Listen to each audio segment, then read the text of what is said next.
Hello friends, hi, नमस्कार। Welcome to my YouTube channel let's do and learn guys. मैं रूपाली आप सभी का अपने यूट्यूब चैनल में बहुत बहुत स्वागत करती हूं। और आज हम यहां पर बात करने वाले हैं ओजोन छिद्र के बारे में, यानी ओजोन होल के बारे में यहां पर डिस्कस करेंगे। तो आइए चलते हैं। और आप सभी से रिक्वेस्ट है कि प्लीज़ जिन्होंने चैनल को सब्सक्राइब नहीं किया है, आप सब चैनल को सब्सक्राइब करें और हमारा भी सपोर्ट करें। चलते हैं, ओजोन छिद्र जानते हैं। तो समताप मंडल, जिसे हम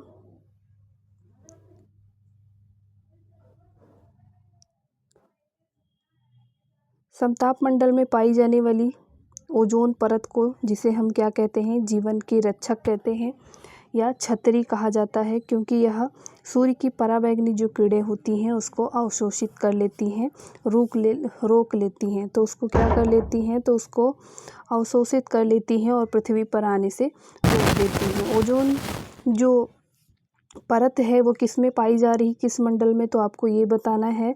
समताप मंडल में, यानी कि मीजोस्फीयर में पाया जाता है, और इस बात को आप ध्यान रखेंगे। अगला जो पॉइंट है वो कहता है कि इन कारणों से जीवों, कृषि, जलवायु पर बुरा प्रभाव पड़ता है। और ओजोन परत द्वारा सूर्य की जो 70 से लेकर 90% जो पराबैंगनी किरणें होती हैं वो रोक ली जाती हैं। यानी आप समझिए कि 10% जो अल्ट्रा वायलेट रेज हैं वो पृथ्वी पर आती हैं, और यहाँ पे 70 से लगभग 90% यानी 70 to 90% इसको एब्जॉर्ब कर लेती है ओजोन जो परत है, ओजोन लेयर है। अब चलते हैं नेक्स्ट पॉइंट की ओर। अगला पॉइंट बताता है कि ओजोन परत में जो छिद्र है वो सर्वप्रथम किसने देखा था। सबसे पहले देखा था फायरमैन ने। और कब देखा था, तो 1973 में देखा था। और कहाँ देखा था, तो अंटार्कटिका में इन्होंने देखा था। अंटार्कटिका में इन्होंने देखा था 1973 में, और नाम क्या है, फायरमैन। अगले पॉइंट की ओर चलेंगे। अगला पॉइंट कह रहा है अंटार्कटिका के ऊपर स्थित जो ओजोन परत, अंटार्कटिका के ऊपर स्थित ओजोन परत के इस क्षेत्र में क्या होता है, तो प्रकाश रासायनिक यानी फोटोकेमिकल रिएक्शंस होती हैं, जिनके द्वारा यहाँ पर सितंबर से अक्टूबर के दौरान ये वृद्धि यहाँ पर ओजोन होल में वो देखी जाती है। तो अब बात करते हैं ओजोन को हम कैसे नापते हैं।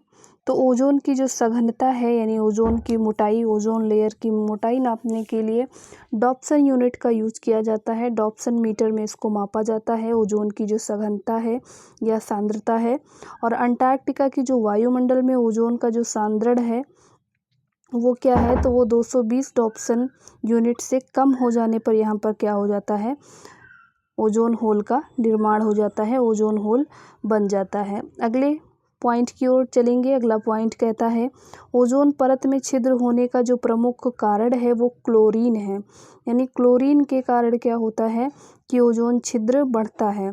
इसकी उत्पत्ति chlorofluorocarbon, hydrochlorocarbon, halogens, carbon tetra chlorine, methyl chloroform, methyl bromide जैसे रसायन से ये होती है। यानी ओजोन अगर होल की बात करें तो मेनली कौन सा कारक है, तो वो है क्लोरीन।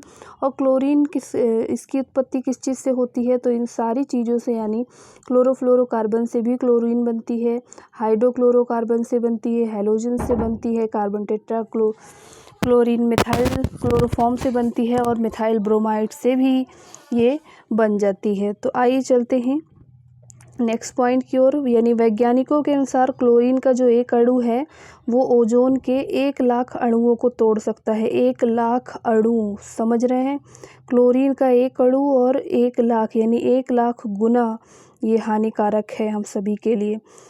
और नेक्स्ट पॉइंट है refrigeration, air conditioning, scanner, plastic, इन सभी के यूज से भी क्या है, ओजोन परत नष्ट हो रही है। और इनका प्रमुख भूमिका है ओजोन परत को नष्ट करने में, क्योंकि इससे जो उत्सर्जित होने वाले जो रसायन हैं, इनमें इनकी मात्रा सबसे ज़्यादा होती है। यानी कि जो अभी हमने केमिकल्स पढ़े जिनकी वजह से ओजोन छिद्र में होल बढ़ रहा है, तो वो सारी चीज़ें इन्हीं चीज़ों से निकलती है, रेफ्रिजरेटर से, एयर कंडीशनिंग से, यानी एसी वगैरह जो चलाते हैं, प्लास्टिक के ज़्यादा यूज़ से ये सारी चीज़ें हो रही हैं। नेक्स्ट पॉइंट है जेट विमान द्वारा उत्सर्जित होने वाले नाइट्रोजन ऑक्साइड के कारण भी ओजोन छिद्र में समस्या उत्पन्न हुई है। यानी जेट विमान जो हैं, जो वायुयान हैं, उनमें से निकलने वाले जो नाइट्रोजन ऑक्साइड हैं, ये भी एक कारण है ओजोन छिद्र में जो होल की समस्या उत्पन्न हुई है। अगला जो पॉइंट है वो है चिली के भेड़ में अंधापन। यानी चिली में क्या है, तो भेड़ में क्या पाया जा रहा है, अंधापन पाया जा रहा है। अंटार्कटिका में प्लैंकटन जो घास है वो ख़त्म हो रही है। और ऑस्ट्रेलिया के पूर्वी तट पर जो प्रवाल जीव पाए जाते हैं उनका असामयिक विनाश हो जाना, ये भी एक कारण है ओजोन।